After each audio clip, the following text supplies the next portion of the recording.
He's coming soon.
kitsanu bamisota Elohanim. Yishipka Elohim kera Efraim keme Yishimai Kesara Liftara Eloheya. Bapa, kami tetap menyerahkan anak-anakmu sekolah Sabat ke dalam tangan-Mu. Baik mereka yang ada di ruangan ini maupun mereka yang mengikuti live streaming di rumah mereka masing-masing. Kami berdoa buat mereka semua, Bapak, segala roh kutuk nenek moyang agama, keturunan, kemiskinan, kecelakaan, maut, penyakit dan keburuan kami tolak usir demi nama Adonai Yesus Masiah. Dialah yang ada dalam diri mereka yang kekayaan, kemuliaan, sukacita, damai sejahtera, berkat berlimpah, masa depan yang cerah bersama dengan Engkau. Tumbuh menjadi anak yang sehat, tumbuh menjadi anak yang cerdas, bahkan kecerdasannya 10 kali lipat dibandingkan anak zaman sekarang seperti Nabi Daniel. Bapak, berkati mereka menjadi anak-anak yang takut akan Elohim. Terima kasih Bapak, sebentar kami merenungkan daftar Elohimmu. Urapi mempelaimu dan urapi seluruh kilatmu dengan urapan yang sama. Kuasai alam pikiran kami, berbicara ya Ruach Kodes. Sekarang kami siap mendengarkan daftar Elohimmu demi nama Adonai Yeshua HaMashiach. Amin. Anak-anak sekolah Sabat bisa ke ruangannya.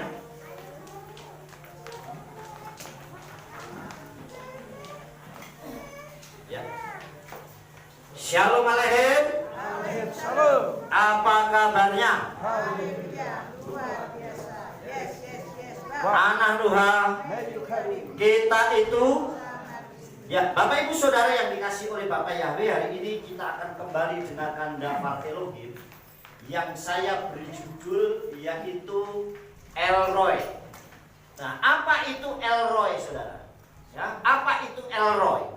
Elroy itu mengandung arti Elohim Maha Melihat. Bukan Yahweh Roi, tapi Elroy. Artinya Elohim itu Maha Melihat. Artinya dimanapun kita berada, Bapak Yahweh sangat melihat kita. Pasti sangat tahu dan melihat kita, Saudara yang dikasihi Tuhan. Nah, hari ini kita akan baca terlebih dahulu kitab suci kita, daftar Elohim kita, di dalam kitab Bereshit atau kitab Kejadian, pasalnya yang ke-16, ayatnya yang ke-1 sampai dengan yang ke-16. Ayat pertama sampai 16. Bereshit pasal 16, ayat 1 sampai 16.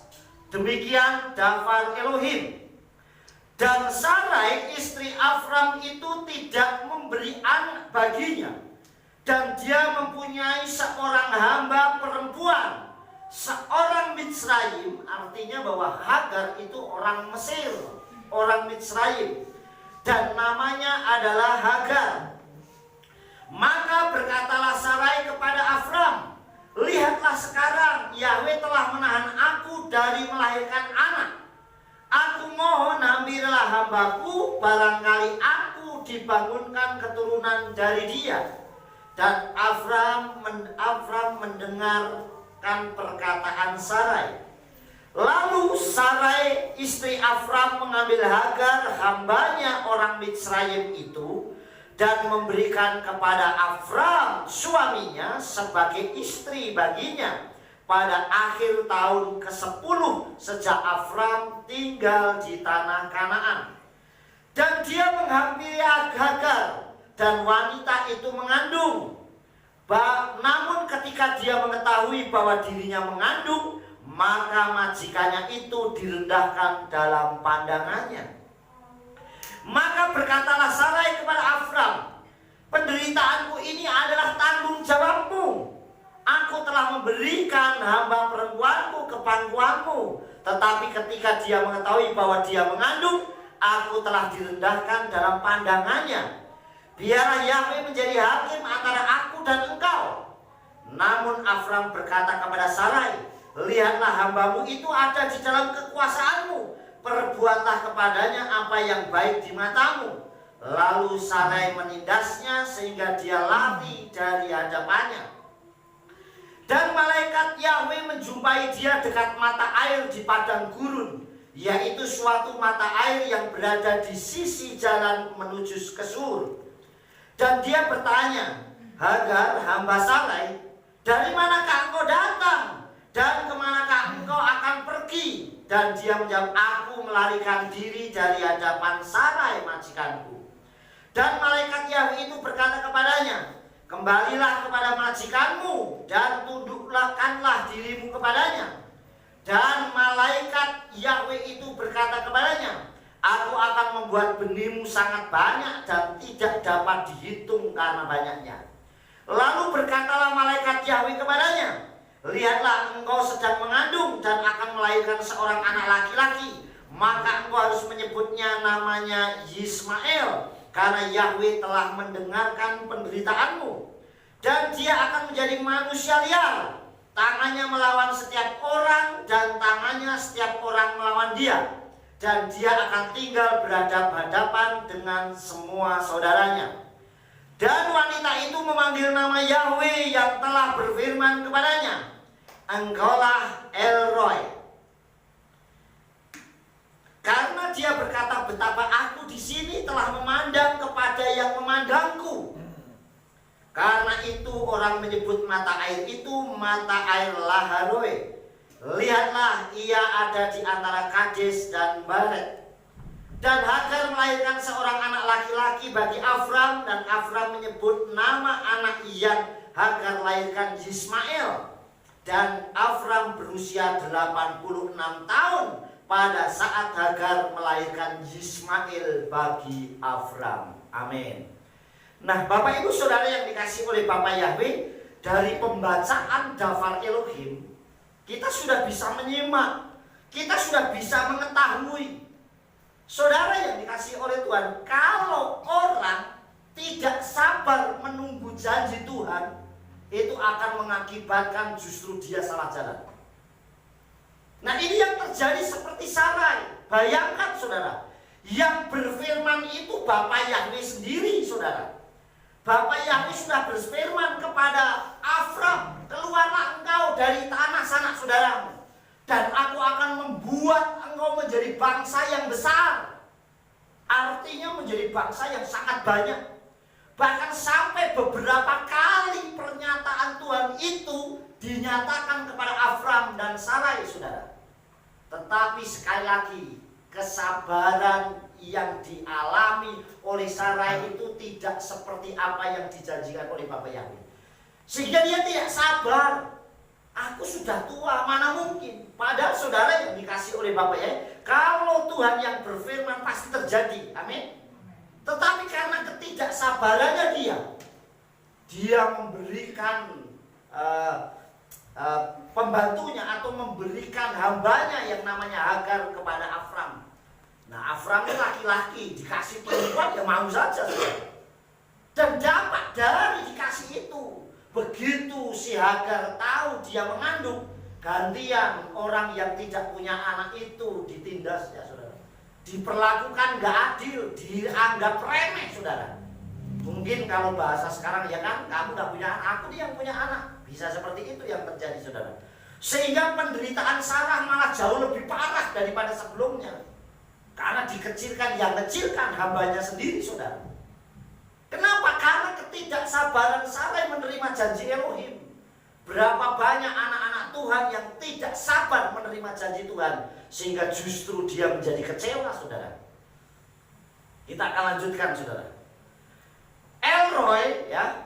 El-Roi memiliki arti yaitu Elohim Maha Melihat. Elohim itu melihat. Artinya memperhatikan dengan seksama, atau mengawasi atau mengamati saudara. Saudara yang dikasih oleh Tuhan, Bapak Yahweh itu melihat, memperhatikan kita. Bahkan perhatikan, memperhatikan berarti dia perhatikan itu sangat detail oleh Tuhan. Terus diperhatikan dengan seksama, artinya sangat detail, sangat teliti. Bahkan mengawasi dan mengamati. Nah, El-Roi menunjukkan sifat Elohim, bahwa El-Roi itu ditujukan Elohim dengan tindakan-tindakan. Artinya benar-benar kalau aku melihat, ini saya praktekkan itu terjadi dalam hidupmu. Apa yang dialami Hagar itu terjadi dengan luar biasa saudara. Kita lihat dengan tindakan-tindakan yang Elohim lakukan. Yang pertama saudara, Abah Yahweh pasti melihat dan memperhatikan setiap kelemahan dan kesusahan. Amin. Jadi saudara jangan sampai berkecil hati, jangan sampai takut. Waduh, saya punya masalah yang berat, saya punya pergumulan yang berat. Pasti Tuhan tahu. Kenapa kok Tuhan tahu? Karena kita anaknya.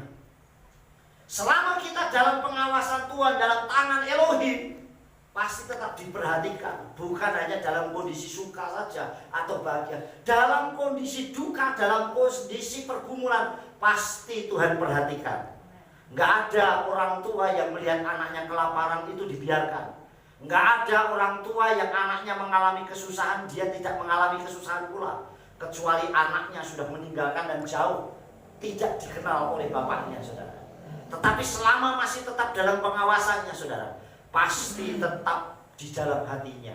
Amin. Begitu juga sama seperti apa yang dialami Hagar, saudara. Begitu dia tahu dia ditindas oleh majikannya. Padahal ini sebenarnya saling tindas menindas. Awalnya sebenarnya normal-normal saja. Hubungannya antara Avram dan Sarai dan juga Hagar, hambanya, itu sebenarnya biasa saja. Tetapi karena ketidaksabarannya Sarah menerima janji Elohim, sehingga dia memberikan Hagar. Nah, ini munculnya mulai konflik di situ, saudara. Begitu Hagar itu diberikan kepada Avram dan mengandung, saudara, gantian Hagar yang menindas majikannya, yaitu Sarai. Mungkin dibulilah, mungkin tidak dianggaplah, mungkin dilecehkanlah, mungkin dicemoohi. Lihat nih, kamu mandul kan, nggak punya kan, atau dan sebagainya. Tetapi sebaliknya, begitu Sarai mengalami penderitaan, ganti, saudara. Dia ngomong sama Avram. Kalau kita perhatikan ini lucu, saudara. Kadang aneh. Lihat ya, ayat tadi sudah perhatikan. Lihat ya, perhatikan di sini. Maka Sarai berkata kepada Avram, lihatlah sekarang Yahweh, ayat yang ayat yang kelima. Maka berkatalah Sarai kepada Avram, penderitaanku ini adalah tanggung jawabmu. Nah, dia yang nyuruh, tapi giliran dia menderita, ini tanggung jawab suaminya. Tanggung jawab Abraham, saudara. Karena dia ditindas. Apa yang dilakukan? Aku telah memberikan hamba perempuanku ke pangkuanmu, tetapi ketika dia mengetahui bahwa dia mengandung, aku telah direndahkan dari pandangannya. Biarlah Bapa Yahweh yang menjadi hakim antara aku dan engkau. Namun berkatalah Sarai kepada Avram kepada Sarai, lihatlah hambamu ini dalam kekuasaanmu. Artinya majikan tetap majikan, saudara. Dia tetap bosnya. Sehingga apa yang dilakukan? Ditindaslah gantian, saling menindas. Tadi merendahkan, menganggap sepele majikannya, sekarang gantian ditindas si hambanya. Saudara yang dikasih oleh Tuhan, ini terus menerus dan bahkan sampai sekarang terjadi terus yang namanya perselisihan, permusuhan. Kenapa? Karena tidak sabar. Tetapi sekali lagi, El-Roy, Elohim itu maha melihat, bahkan ditunjukkan dengan tindakan, yaitu salah satunya Abah Yahweh pasti melihat, memperhatikan setiap kesusahan dan penderitaan kita. Salah satunya adalah Hagar, karena dia ditindas dan gak kuat, larilah dia. Bapa Yahweh melihat penderitaan yang dialami oleh Hagar, saudara. Kemudian yang kedua, Abah Yahweh melihat sampai ke dalam hati manusia. Jadi Bapa Yahweh itu tidak melihat hanya casingnya toh, luarnya saja, bukan. Kalau manusia yang dilihat itu casingnya seringkali. Wah, saya melihat itu di luarnya, wah kelihatan bagus, kelihatan baik, dia kelihatan cantik, kelihatan gagah ganteng, tapi tidak pernah melihat hatinya, saudara.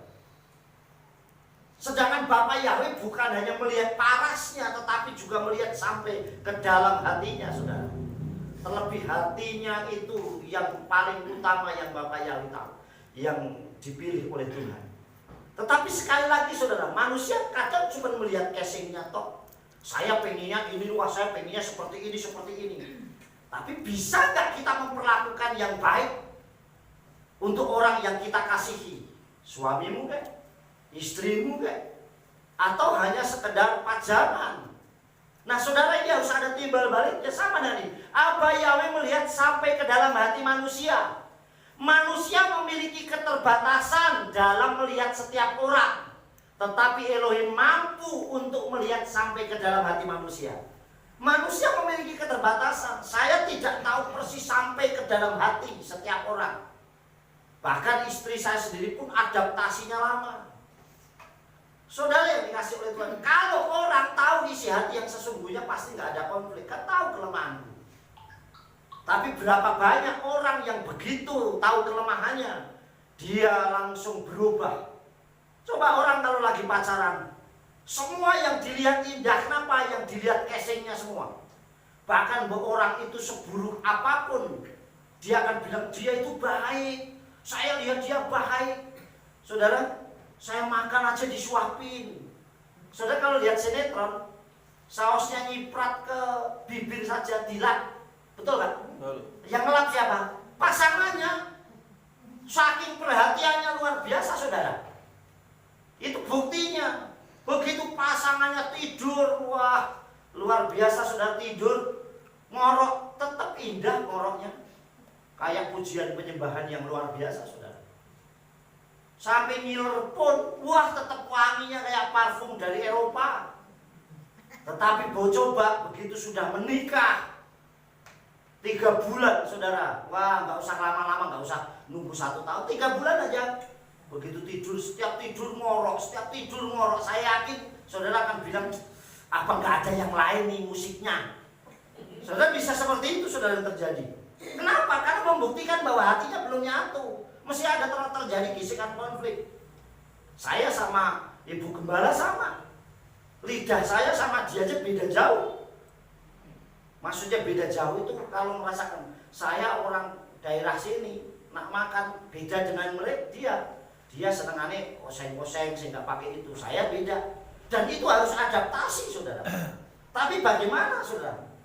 Pernah habis menikah, wis masake sayur kangkung, ndoke didadar asin, gosong pisan. Ditutupi nganggo kereneng plastik tuh loh. Anget, padahal saya sukanya anget. Tapi ya harus diterima, saudara. Amin. Untuk adaptasi itu kita harus menerima. Tapi berapa banyak orang yang menerima? Bahkan kalau saudara tahu berapa banyak ada orang yang sudah nikah sampai puluhan tahun, mungkin 40, sudah pernah pernikahan perak, pernikahan emas, bisa saja bermasalah dan konflik. Kenapa? Karena tidak memahami, belum sampai ke. Tapi coba kalau pacaran, ada nggak yang bilang gitu? Kamu bener sudah yakin nih mau menikah sama dia? Yakin, dia orangnya baik, pokoknya top nakotop deh. Saya lihat luar biasa, apalagi cantik, kalau jalan itu semua orang lihat dia. Tapi saudara yang dikasih oleh Tuhan, begitu sudah menikah beda, saudara. Boro-boro ada saus di bibirnya mau ngelap, saudara. Saudara yang kalau perlu ditambahin sambal malah. Nah artinya saudara itu membuktikan berbeda, perubah. Nah ini jadi manusia, saudara. Manusia itu memiliki keterbatasan dalam melihat setiap orang. Tetapi Elohim mampu untuk melihat sampai ke dalam hati.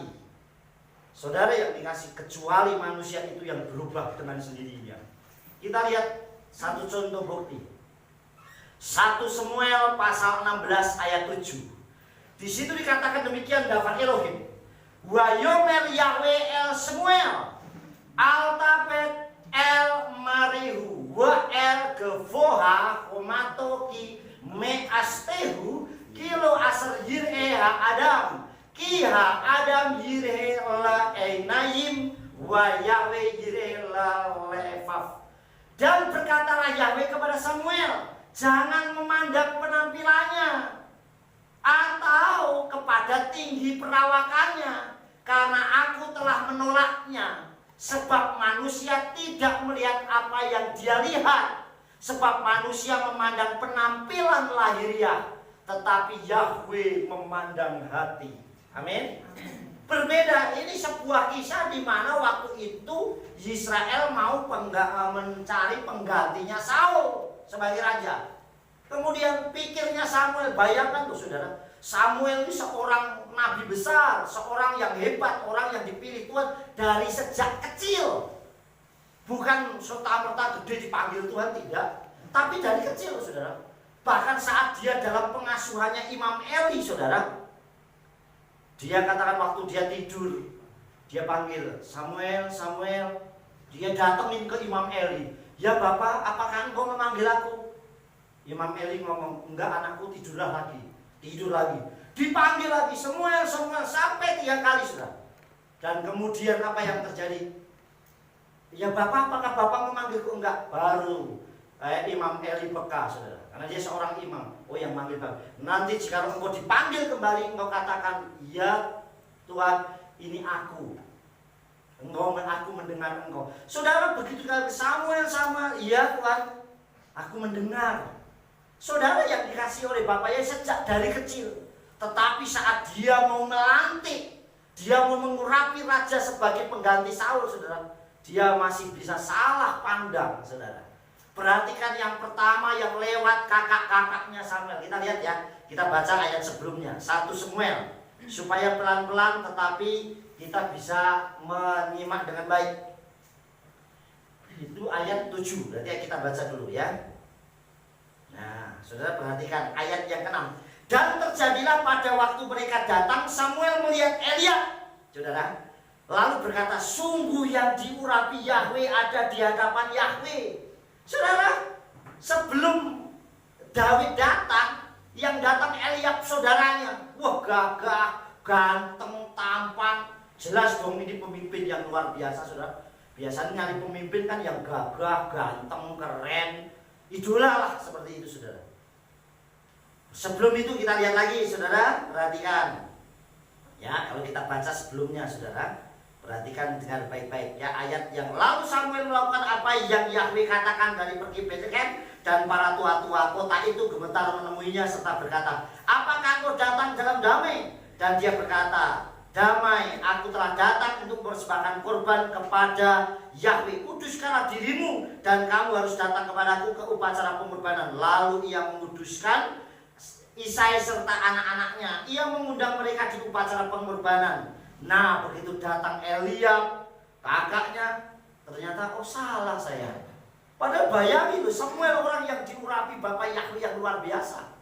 Tetapi toh masih salah karena yang dilihat pandangannya. Jadi jangan berpikir bahwa orang yang hebat tidak salah pilih. Saudara yang dikasih oleh Tuhan. Lalu Isai memanggil Abinadab, nih saudara yang lain, dan dia melewati di Isai di depan Samuel, tetapi dia berkata, juga Yahweh tidak memilih. Nah, begitu mulai dengar-dengar suara Tuhan, oh ini bukan. Tidak seperti itu, saudara. Sampai akhirnya dan Isai menyuruh ke-7 anaknya. Bayangkan sampai 7 loh, semuanya ditolak. Semuanya tidak. Sampai akhirnya ayat 13, lalu Samuel mengambil tanduk, ayatnya ke-12. Kemudian Isai mengutus orang untuk membawa Daud masuk, dan dia tampak kemerah-merahan. Artinya kemerah-merahan berarti nak saya terjemahkan secara bebas sekarang ini imut. Nah, Daud ini imut, saudara. Mungkin kayak saya dikit lah, ya 11-12 gitulah.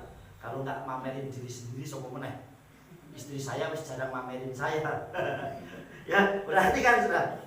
Dan dia tampak kemerah-merahan dengan mata yang indah. Matanya indah, bukan mata keranjang. Paham saudara?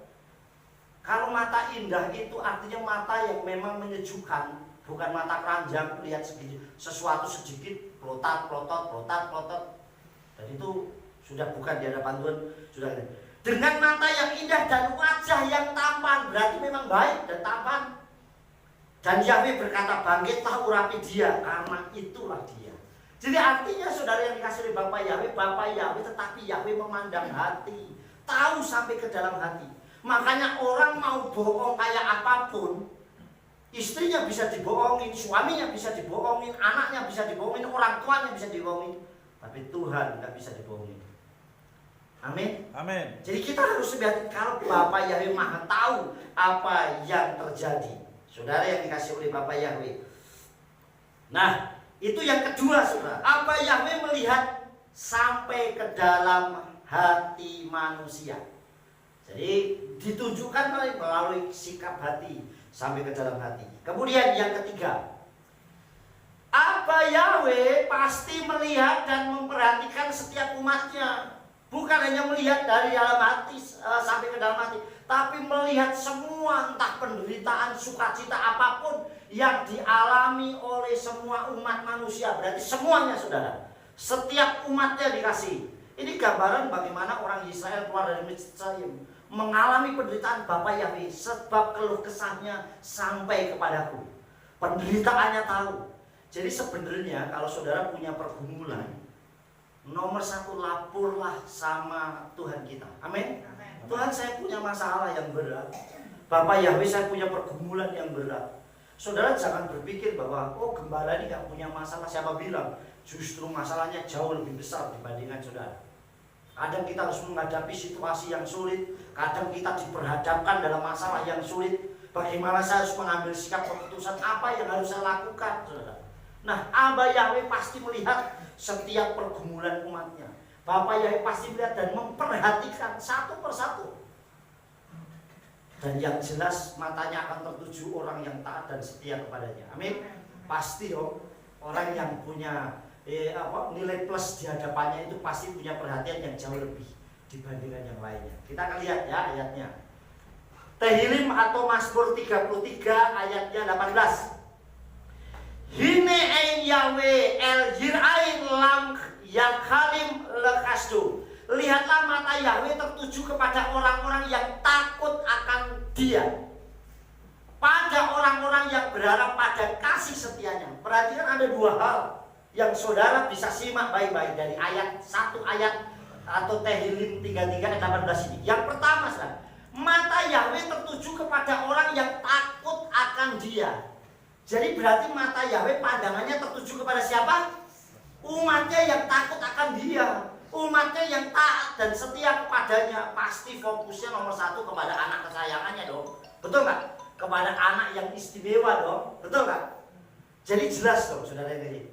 Pasti menurut Bapak pandangannya itu akan tertuju kepada orang-orang yang takut akan Dia. Yang kedua, pada orang-orang yang berharap pada kasih setianya. Artinya yang memang berharap pertolongannya itu. Oleh sebab itu kalau kita punya pergumulan, kita punya masalah, lapor. Sahabat yang bisa memberikan jalan keluar yaitu Bapak Yahweh. Kalau saudara lapor saya bisa terima, tetapi saya hanya bisa membantu di dalam doa. Betul kan? Tuhan bantu nih. Saya banyak orang yang meminta kepada saya pokok-pokok doa. Banyak sekali saudara. Saya doakan. Setiap bangun pagi jam 5 saya bangun, saya duduk, saya doa, saya pergumulan orang-orang yang minta sama saya doakan. Satu persatu yang dalam pergumulan, selain kehidupan kejulan Yahweh yang saya layani. Satu persatu, selain saya doakan, saya mendoakan juga pergumulan orang-orang yang membutuhkan bantuan doa. Nah, yang berharap, nah masalahnya kita berharap gak sama Tuhan? Saat kita pergumulan kita berharap sama Bapak Yahweh apa tidak? Kita berharap sama Yesus apa enggak? Atau justru kita berharap sama yang lain? Kitab suci ajarkan terkutuklah orang yang mengandalkan manusia. Artinya jangan pernah berharap sama manusia. Gereja itu bisa mengecewakan, gembala bisa mengecewakan, suami bisa mengecewakan, istri bisa mengecewakan, orang tua bisa mengecewakan, teman bisa mengecewakan, tetapi Elohim tidak mungkin mengecewakan. Amin. Tinggal seberapa besar harapan kita. Tehillim pasal 37 ayat 5 dikatakan serahkanlah jalanmu kepada Yahweh. Artinya jalan kita serahkan kepada Dia dan percaya kepadanya. Kemudian setelah serahkan, percaya, yakin bahwa udah tak serahkan Tuhan pasti terjadi luar biasa. Amin. Maka Dia akan bertindak. Artinya Bapak Yahweh pasti akan bertindak buat kita. Amin. Sudah serahkan belum? Benar nggak kita berharap? Atau hanya sekedar saja, saudara? Itu yang ketiga, saudara. Yang keempat, tidak ada yang tersembunyi di hadapan Abah Yahweh Elohim Besim Yeshua Mashiach. Jadi semuanya transparan, semuanya terbuka. Orang mau ditutup-tutupi kayak apapun, tetap saja di hadapan Tuhan tidak bisa. Saya pernah mengalami waktu sekitar tahun 96 mungkin, awal pertobatan saya. Waktu saya didoakan dan saya mengalami kelepasan itu, semua apa yang pernah saya lakukan itu kayak TV yang di depan mata itu. Jadi saya lakukan apa semuanya. Ternyata di hadapan Tuhan nggak ada yang bisa ditutup-tutupin. Kita mengumpet dimanapun kita akan tahu. Saudara yang dikasih oleh Bapak, tidak ada yang tersembunyi di hadapan Bapak Yahweh Elohim Besim Yeshua Mashiach. Saudara berarti ini sebuah gambar ilustrasi saja di mana perjamuan terakhir. Saudara yang dikasih oleh Tuhan, Yeshua tahu bahwa murid-murid yang dikasihinya sehebat apapun di depan, tapi Tuhan tahu hatinya. Bayangkan Kepa itu murid yang dikasihi. Kemanapun Yeshua pergi mesti ada Kepa, ada Petrus itu mesti ada. Kemanapun deh, lihat doa, Kepa diajak. Mesti 3 orang. Kepa, Yohanan, sama Yakub. Mesti selalu 3 ini pergi kemana-mana ikut. Saudara, sampai Kepa dikatakan, lihat besok engkau semua akan terguncang. Coba, Kepa ngomong apa saudara saat di depan gurunya? Tidak guru, tidak rabi, sekali-kali tidak. Apapun yang terjadi sekalipun aku harus kehilangan nyawa bersama dengan engkau. Yesua ngomong apa? Sebelum nanti ayam jantan berkok, kamu sudah menyangkal aku 3 kali. Artinya apa saudara yang dikasih oleh Tuhan? Ternyata dia betul terjadi karena Tuhan tahu kamu besok apa yang kamu ucapkan berbeda. Sama kenapa Yesua menangis saat masuk Yerusalem? Ya sama. Dia orang Yesua masuk ke Yerusalem dilulukan Hosiana ben Daud, Hosiana ben Daud. Saudara, selamatkan kami, ya putra Daud, terus dilulukan. Wah, dilulukan sampai orang naruh lulak, naruh jubah, keledainya sampai dihormati luar biasa, saudara. Waktu lewat. Tetapi Yesua menangis. Kenapa menangis? Karena dia tahu nanti tepat waktunya engkau akan menghujat dan katakan salibkan dia. Artinya tahu. Makanya kalau kita di hadapan Tuhan gak usah tutup-tutupi deh. Terbuka saja. Nah, dikatakan seperti itu. Sama juga dengan apa yang dialami oleh Yehudas Iskariot. Yehudas Iskariot juga sama. Hanya demi uang dia menjual. Makanya dikatakan dengan ciuman nanti dia. Sampai Yehudas bukan berkata nanti di antara kalian nanti ada yang akan mengkhianati. Dia katakan, itukah aku Tuhan? Itukah aku ya Rabi? Loh dia, saudara, Tuhan sangat tahu siapa yang menjadi orang yang memang berharap dan takut akan dia. Benar-benar orang yang takut akan Tuhan.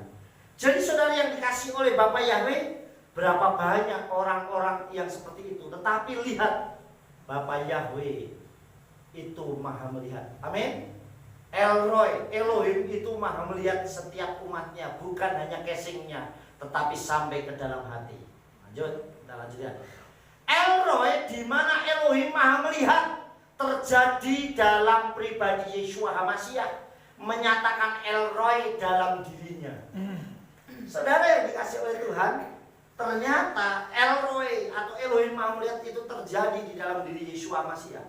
Dan itu, nih, El-Roy atau di mana Elohim maha melihat terjadi dalam pribadi Yeshua HaMashiach yang menyatakan El-Roy itu dalam dirinya. Kenapa? Karena di mana Yeshua berada selalu penuh belas kasih dan melihat orang-orang yang mengalami penderitaan. Ya enggak? Begitu dia melihat ada orang yang sakit, dia pasti tolong. Begitu ada orang yang kelaparan, pasti dia tolong. Saudara yang dikasih oleh Tuhan, dimanapun ada orang yang tadinya mau mengalami rasa malu yang lama, Tuhan tolong. Di mana saudara? Saat terjadi perjamuan di Kana. Coba bayangin, orang itu berani mengadakan pesta. Biasanya tamu pertama yang dilihat apanya, saudara? Nanti pasti diomong pertama apanya? Hidangan. Mesti wah, ini ngono ki iwake gede-gede. Ya enggak, salah satunya begitu. Coba saudara, saya yakin saudara kasih wis iwake cilik-cilik, alot sisan. Nanti pas pulang dia diomong apa? Wis dicopot buntune mlayu rono mlayu rene, giginya wah susah. Dipencet sini mlayu rono ikannya. Saya yakin nanti keluar juga orang pasti ngomong. Nah, tapi saudara dikasih Tuhan menghilangkan. Di zaman pada zaman Yeshua, anggur itu menjadi salah satu hal yang luar biasa. Saudara yang dikasih satu tempayan itu berapa liter untuk isi anggur. Sedangkan ternyata anggurnya kehabisan. Seandainya itu terjadi di dunia sekarang, saudara kondangan ternyata makanannya wis sikat habis gak ada. Saya yakin saudara juga akan kecewa. Saya pernah saudara temenan berteman nih. Ini menyumbang udah jauh ke daerah Jogja sana saudara. Ini bareng-bareng nih. Kemudian begitu sampai sana, ini bukan masalah makan loh. Sambutannya saja kurang bagus. Wis kelengane makan telat, sambutannya kurang bagus. Saudara tahu, ini orang yang bareng sama saya, amplopnya dibuka meneh dikurangi saudara. Saking jengkel wis jauh-jauh. Terus bilang, ngapain wis jauh-jauh? Loh itu bener loh saudara. Dan itu true story, bener-bener kisah nyata saudara. Kenapa? Itu baru, padahal ada makanannya segala macam saudara. Nah, begitu juga saudara yang dikasih oleh Bapa Yahweh. Bagaimana kalau kita kondangan? Nah, sama dengan perjamuan di Kana. Airnya habis, anggurnya. Dan itu beberapa tempayan sampai 6 tempayan. Tetapi semua dilakukan Yesua. Begitu Yesua mengubah air menjadi anggur, maka menyelamatkan orang dari rasa malu. Karena Yesua itu tidak suka mempermalukan. Yang suka mempermalukan itu setan. Betul nggak? Makanya kalau kita suka mempermalukan orang, berarti kita bagian dari Setan. Nah, saudara yang ngomong ya. Jadi makanya jangan suka mempermalukan orang. Coba perhatikan, kalau ini terjadi yang suka mempermalukan setan nih, tapi begitu Yesua datang, setannya yang malu. Begitu juga waktu ada perempuan yang berzina. Orang pengennya mempermalukan dia, ini lo ketahuan, tak kebasa berzina, dirajam sampai mati. Tapi di tangan Yesua, Yesua menutupi rasa malu. Makanya jangan suka mengumbar aibnya orang. Sekali lagi, jangan suka mengumbar aibnya orang. Wis, nggak perlu cukup. Seandainya kita tahu pun hanya kita yang tahu. Amin.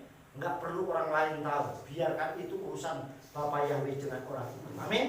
Maka jaga lisan kita, jaga lidah kita, jaga telinga kita, jaga mata kita, saudara.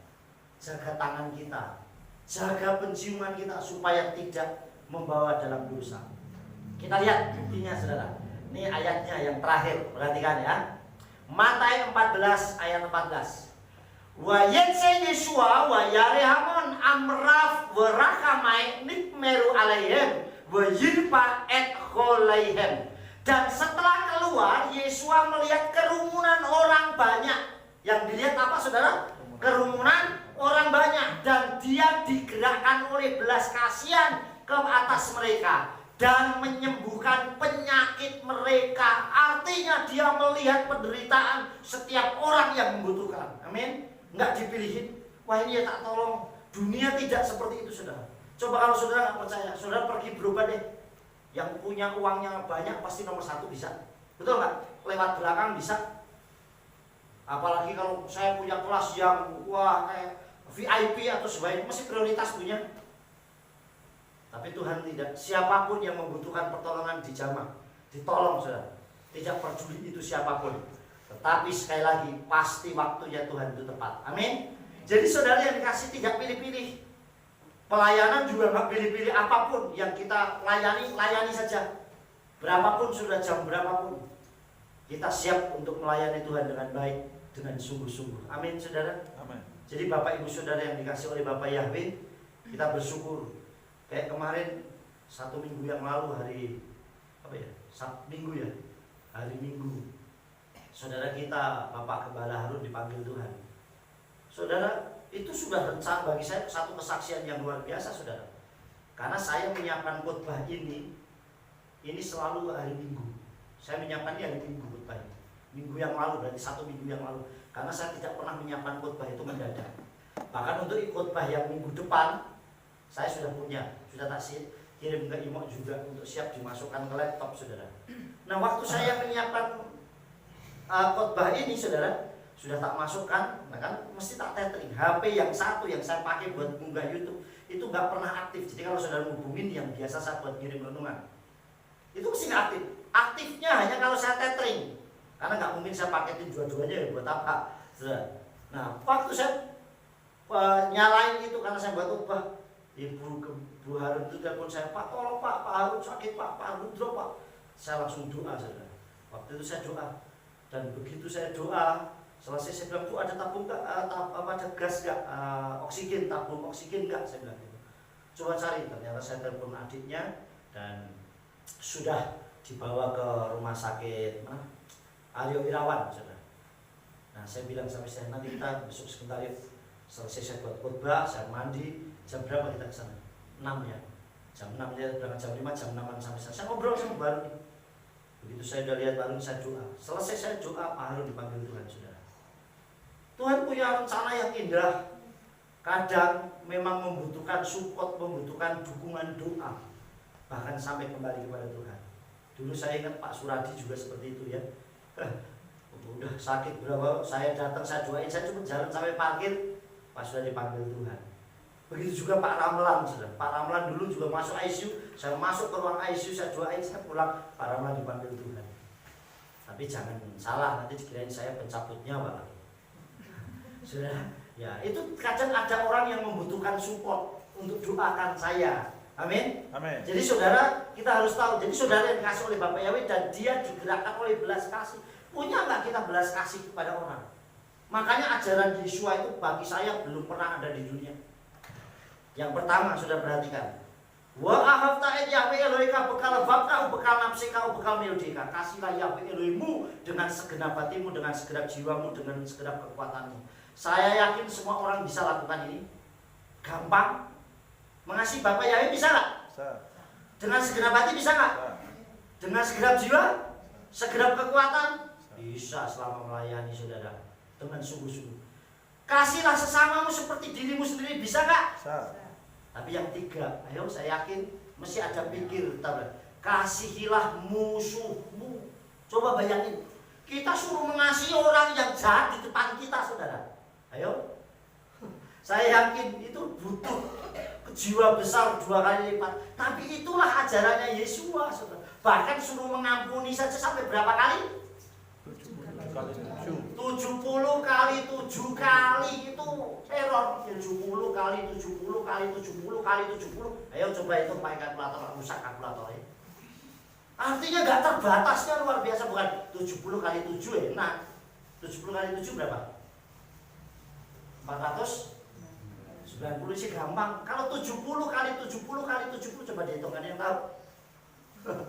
Nanti dihitung sendiri. Error saudara. Artinya ajaran Yesua itu luas luar biasa. Amin. Makanya yakinlah Elroy, Elohim itu maha melihat. Amin.